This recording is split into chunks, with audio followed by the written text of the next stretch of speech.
नमस्कार, आप देख रहे हैं SPN9 न्यूज। SPN9 न्यूज में आपका स्वागत है और मैं हूं आपके साथ नेहा परिहार। चुनावी चंदे पर चाबुक चल गई है। इलेक्टोरल बॉन्ड पर बैन के सुप्रीम कोर्ट के फैसले का आखिरकार क्या है मतलब, और उससे यहां पर केंद्र सरकार कह लीजिए या फिर भारतीय जनता पार्टी को बड़ा झटका क्यों लगा है। बता दें आपको कि सुप्रीम कोर्ट ने यहां पर चुनावी बॉन्ड पर रोक लगा दी है और कोर्ट ने चुनावी बॉन्ड को असंवैधानिक बताया और इस पॉलिसी को रद्द कर दिया। कोर्ट का कहना था कि चुनावी बॉन्ड की योजना सूचना के अधिकार यानी कि RTI के खिलाफ है। कोर्ट ने चुनाव आयोग से कहा कि वो 2019 से अब तक की जानकारी तलब करे। बॉन्ड जारी करने वाले SBI को यह जानकारी देनी होगी कि अप्रैल 2019 से लेकर अब तक कितने लोगों ने कितने रुपए के चुनावी बॉन्ड खरीदे हैं। SBI 3 हफ्ते में यह जानकारी देगा। उसके बाद चुनाव आयोग जनता तक यह जानकारी पहुंचाएगा और साथ ही साथ चुनावी बॉन्ड का क्या मतलब है वो भी आपको अपनी इस रिपोर्ट में बताते हैं और इसका असर क्या होगा। दरअसल चुनावी बॉन्ड को सरकार ने RTI के दायरे से बाहर रखा है, यानी आम जनता RTI के तहत चुनावी बॉन्ड से संबंधित जानकारी नहीं मांग सकती। जबकि कोर्ट ने अपने फैसले में कहा कि वोटर्स का हक है कि वो पार्टियों के फंड के बारे में जानकारी रखें। चुनाव आयोग को भी इलेक्टोरल बॉन्ड से संबंधित जानकारी वेबसाइट पर देनी होगी। सरकार की दलील थी कि इलेक्टोरल बॉन्ड के जरिए पॉलिटिकल फंडिंग में यहाँ ब्लैक मनी और गड़बड़ झाला रुक सकेगा, जबकि कोर्ट ने कहा कि कालाधन रोकने के लिए दूसरे भी रास्ते हैं।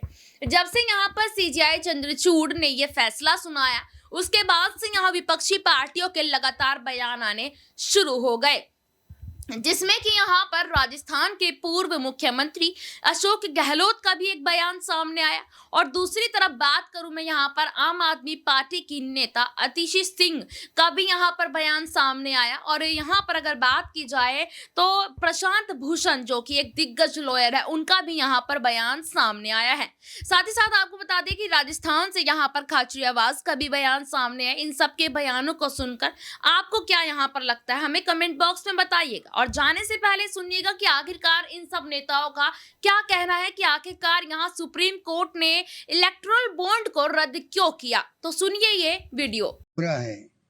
मैंने कहा कि जो बॉन्ड निकले बॉन्ड, ये बहुत बड़ा स्कैंडल है देश का। आजादी के बाद का सबसे बड़ा स्कैंडल ये है।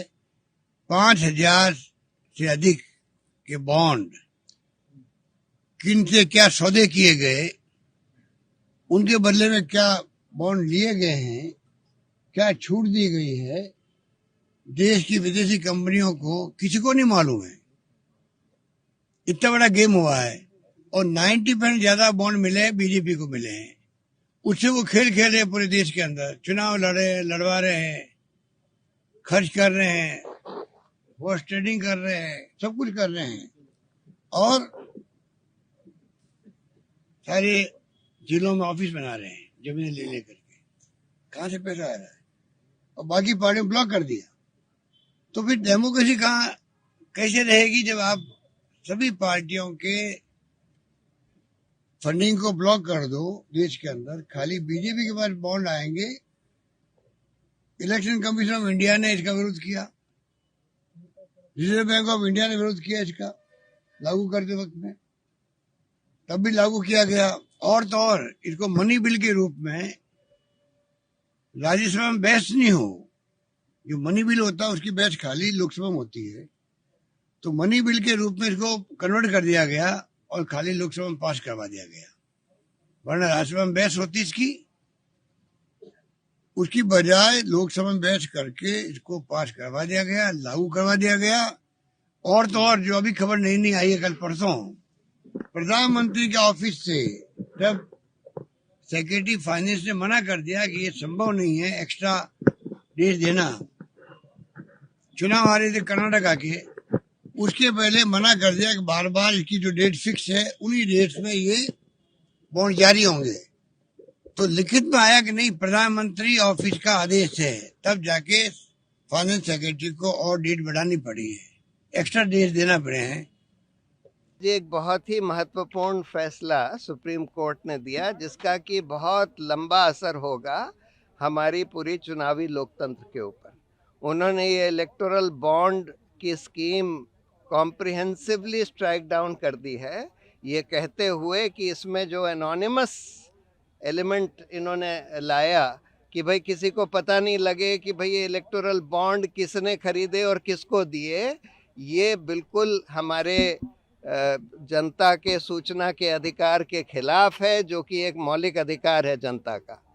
और साथ में उन्होंने तो ये जितने भी अमेंडमेंट्स आए थे कंपनीज एक्ट में, इनकम टैक्स एक्ट में, रिप्रेजेंटेशन ऑफ पीपल एक्ट में, सबको रद्द कर दिया है इलेक्टोरल बॉन्ड स्कीम को जो ला रहे थे। दूसरी बात, उन्होंने ये भी बोला है कि ये जो अमेंडमेंट करा गया था कि कंपनीज जो हैं कितना भी पैसा पॉलिटिकल पार्टीज को दे सकती हैं, पहले जो रिस्ट्रिक्शन था कि अपना एनुअल प्रॉफिट से 7.5% से ज़्यादा नहीं दे सकती, वो भी रद्द कर दिया है कि ये हमारे इलेक्टोरल डेमोक्रेसी के खिलाफ है, क्योंकि ये लेवल प्लेइंग फील्ड को हटाता है और बड़ी बड़ी कंपनियों को इलेक्शन इन्फ्लुएंस करने देता है। साथ में उन्होंने ये भी बोला है कि जितने भी इलेक्टोरल बॉन्ड्स खरीदे गए और जो जमा करे गए, पॉलिटिकल पार्टियों ने जो अपने खातों में जमा करे, उसका पूरा ब्यौरा स्टेट बैंक ऑफ इंडिया, जिसके पास ये सारी इंफॉर्मेशन है, वो इलेक्शन कमीशन को दे और ये पब्लिक वेबसाइट पर डाला जाए, जिससे कि जनता को पता लगे कि किसने ये इलेक्टोरल बॉन्ड्स खरीदे और किस पॉलिटिकल पार्टी को दी। जो धनराशि जमा हुई थी इलेक्टोरल बॉन्ड से, क्या उसका खुलासा सरकार ने सुनवाई के दौरान किया? नहीं किया था ना। तो उन्होंने ये बोला था कि हम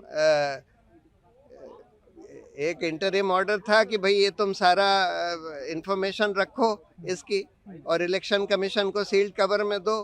तो अब उन्होंने बोला है कि ये सारी इंफॉर्मेशन जो है, जो अभी तक सील्ड कवर में थी, वो सारी अब पब्लिक करी जाएगी। और एक मैम, आज एक बड़ा फैसला आया है सुप्रीम कोर्ट की तरफ से, जो पॉलिटिकल पार्टीज के इलेक्टोरल बॉन्ड्स थे उनको मना कर दिया गया है कि अब वो नहीं यूज हो सकते हैं और तत्काल प्रभाव से उन्हें निष्क्रिय कर दिया गया और उन्हें अवैध भी घोषित किया गया। देखिए, हम इलेक्टोरल बॉन्ड्स के इस डिसीजन का स्वागत करते हैं। ये ट्रांसपेरेंसी के इंटरेस्ट में, इलेक्शन फंडिंग की ट्रांसपेरेंसी के इंटरेस्ट में एक बहुत महत्वपूर्ण कदम है। वरना इलेक्टोरल बॉन्ड्स एक तरीका बन गए थे जिसके माध्यम से ये पता नहीं चल रहा था कि कौन व्यक्ति किसी पॉलिटिकल पार्टी को फाइनेंस कर रहा है। इस देश के लोकतंत्र के लिए बहुत ज़रूरी है कि ट्रांसपेरेंसी रहे कि किस पॉलिटिकल पार्टी को कितना पैसा कौन लोग दे रहे हैं। और ये बहुत खुशी की बात है कि सुप्रीम कोर्ट ने ईसीआई को तुरंत प्रभाव से कहा है कि किस पार्टी को कितने इलेक्टोरल बॉन्ड्स मिले, उनकी सारी डिटेल्स को पब्लिक डोमेन में डाला जाए।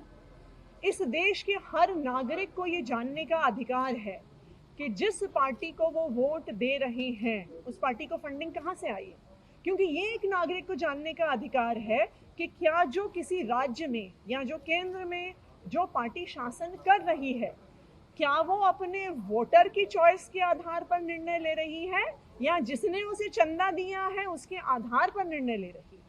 इसलिए ये लोकतंत्र के लिए बहुत ही महत्वपूर्ण कदम है और हम इसका स्वागत करते हैं कि इलेक्टोरल बॉन्ड्स को तुरंत प्रभाव से अवैध घोषित कर दिया गया है। चुनावी बॉन्ड को आज सुप्रीम कोर्ट ने असंवैधानिक करार दे दिया है। पहले से कांग्रेस पार्टी ये कहती रही कि जो चुनावी बॉन्ड है जिसमें जनता को कुछ पता नहीं चलता, ये एक बड़ा घोटाला है। आपको किस बिजनेस घराने ने कितना बड़ा पैसा दिया, क्यों दिया, इसका कारण स्पष्ट होना चाहिए, उसकी लिस्टिंग होनी चाहिए। इलेक्शन कमीशन को पता नहीं है, जनता को पता नहीं है, कोई राइट टू इन्फॉर्मेशन के दायरे में ये आता नहीं है।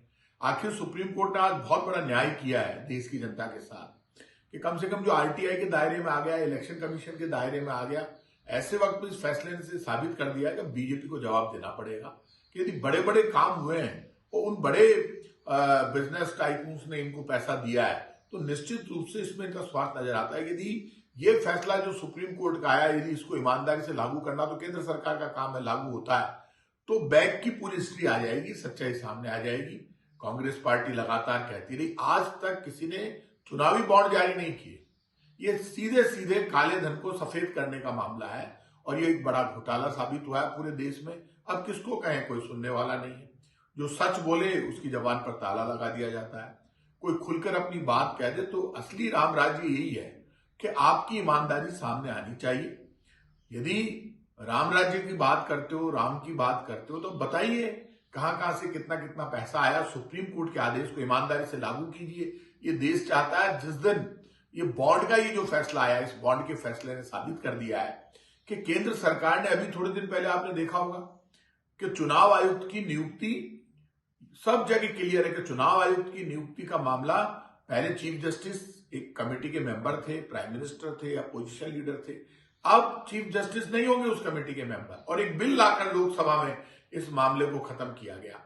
तो मैं आज फिर कह रहा हूं, सब लोगों को सावधान होना चाहिए, समझना चाहिए। और ये जो चुनावी बॉन्ड का फैसला आया सुप्रीम कोर्ट का, ये देश को एक ताकत देगा, जनता को ताकत देगा, डेमोक्रेसी को ताकत देगा, और इसमें ये बड़ा घोटाला साबित होगा।